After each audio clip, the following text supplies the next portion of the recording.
Bueno, siempre decimos que somos ciencia basada en evidencia.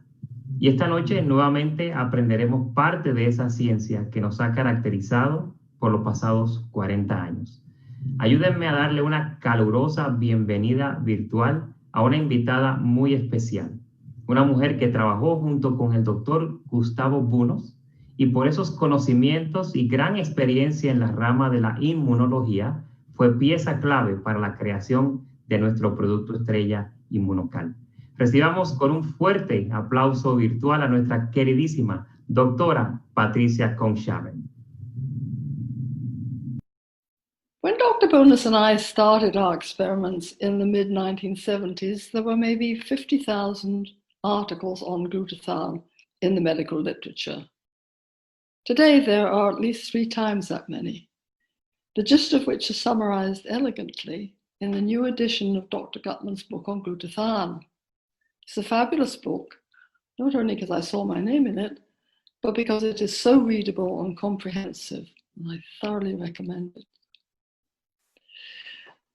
Now, back to the 1970s. As most of you know, we found that a specially prepared whey protein isolate, now called Immunocal, when fed to mice, enabled them to make a stronger immune response, and they also showed greater resistance to infections like salmonella, which is food poisoning, or pneumococcus. And in addition, these mice were protected against developing cancer, and they lived longer. So there was an anti-cancer, anti-aging effect as well. Now, all these findings were very exciting, but we didn't know what in the Immunocal was responsible for these effects. Then by chance, one day, Dr. Bunos happened to be talking to a colleague in the Department of Surgery where he worked at McGill, who said to him, "I think we're looking at glutathione." We had never even heard of glutathione. However, we soon learned that glutathione is a very important substance found in every cell in the body, in the plant and animal kingdom, even in microorganisms and fungi. And it has multiple functions, and as we learned later, it's especially important for the immune system. And we showed that mice fed Immunocal indeed had not only an enhanced response, but also they developed increased glutathione levels in their tissues, while the control mice fed a placebo diet did not. And later on, Dr. Lance extended this finding to humans. He showed that when healthy young adults were fed Immunocal for 3 months, the glutathione values in their lymphocytes rose by 35%. Now, glutathione is generally made inside the cells from 3 amino acids. 2 of them, glutamine and glycine, are plentiful in the body and in the food we eat. But the third one, cysteine, is not. It is easily damaged by heat or mechanical stress, so is mostly the best sources are raw foods, raw meat, raw eggs, raw milk, and so forth. So it's the availability of cysteine that limits the ability of a cell to make glutathione. Very important. Now, Immunocal is a rich source of cysteine. So the explanation of our findings was that Immunotec provided the cysteine needed to make glutathione, and this enabled the immune system to reach its full potential. Now, as I've already indicated, glutathione carries out many vital functions in the body. First of all, it is the master antioxidant. We all know about the importance of antioxidants, and many people take supplements like vitamin C or vitamin E, or eat foodstuffs rich in in antioxidants like blueberries, or drink red wine, which apparently has lots of antioxidants in it. But by far the most important antioxidant in the body is glutathione. Now, the reason we need antioxidants is because there are a number of oxidative species continually being produced in the cells, and these are commonly called antioxidants or free radicals.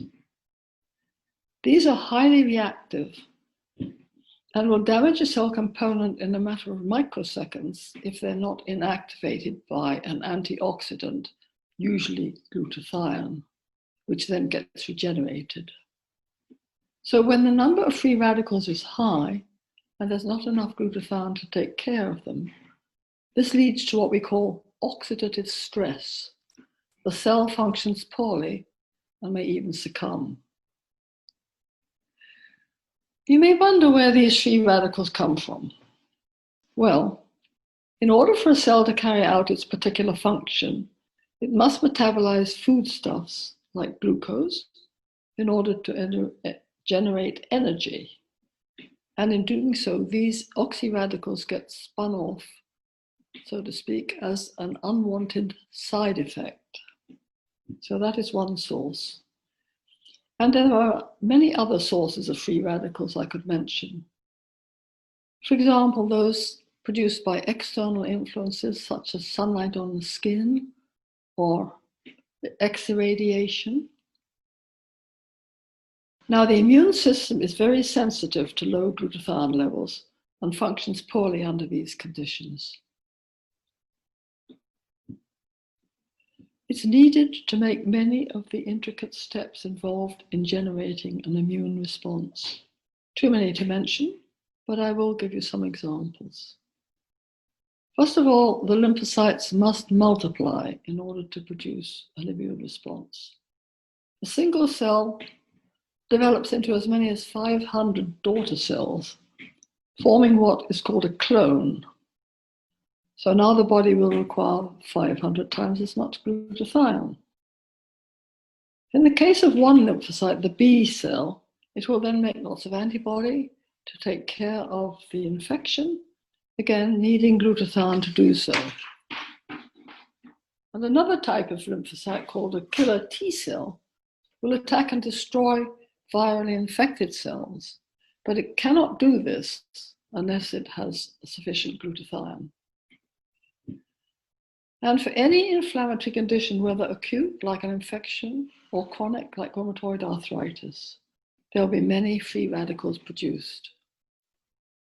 I have read somewhere that on average, a lymphocyte uses up to half of its glutathione in 5 to 6 hours.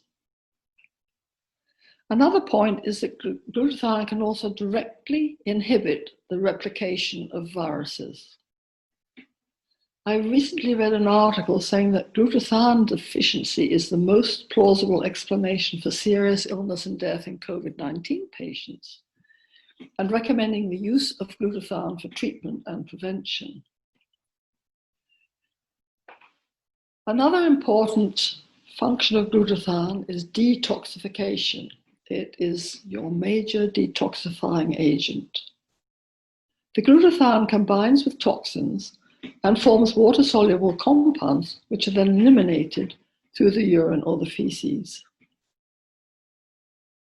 One point I should mention that in this case, the glutathione is not regenerated, but is lost from the body, so there's always a need for replenishment of cysteine to make glutathione, especially if the body is dealing with a toxin like mercury poisoning, for example. Much of the detoxification is carried out in the liver and kidneys, so there's a lot of glutathione found in these organs. And lack of it can lead to poor liver function and damage to cells and organs of the body if the toxins build up in the circulation to a sufficiently large amount. Now, where do these toxins come from? Well, some are acquired from external sources like the air or water pollutants, cigarette smoke, heavy metals like mercury, household cleaners, and so forth, many. Another source is from drugs. Almost all drugs bind to glutathione prior to removal. If you were to take 4 extra strength one day, this would in fact consume up to half the total cysteine that you would normally consume that day. Other toxins are produced by the body, such as hormones, estrogen, and so forth. So, to conclude briefly, glutathione is your body's most important antioxidant, detoxifying agent, and needed to support the immune system to allow it to reach its full potential. So taking Immunocal has many benefits. I rather like this quote. The glutathione status of the cell is probably the most accurate single indicator of the health of the cell. As glutathione levels go, so will the fortunes of the cell. Thank you very much.